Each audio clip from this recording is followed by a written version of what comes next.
detours. But a really good life is one in which you feel like the things you're doing have meaning. You don't look back on the past year and go, yeah, that was just a bunch of schmooey experiences.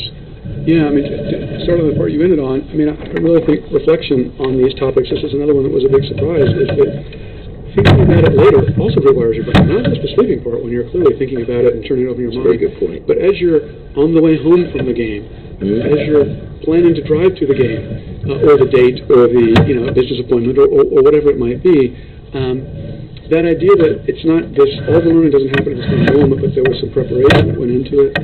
There was the actual event, which often has the friction you're describing, where there's some engagement and decisions are being made, where there's information being transmitted and information being gained, and then this period of reflection where you're wondering about it, you're thinking about, for me, often looking back over my pictures, either having a child or going on vacation, is helpful in reorganizing it and reframing it. For me, those are helpful things to do.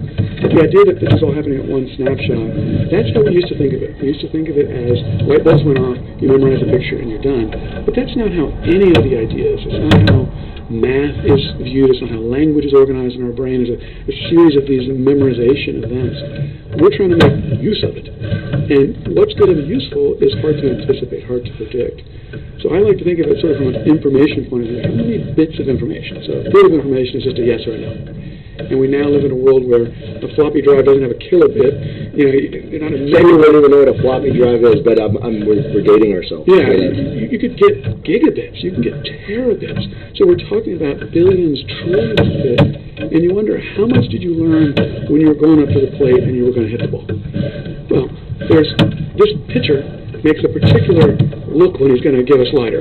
This person gets a particular glint in their eye when they're about to say something neat. Each way you watch that person is giving you information about what's happening in the future. But you have to be there and you have to see that person having that experience.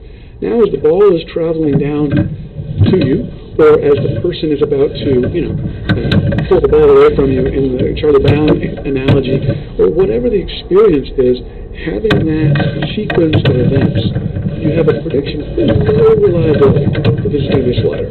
Then I start to see, hey, it looks like a slider. And I swing at it and I miss. And I say, that was a slider. I missed that one.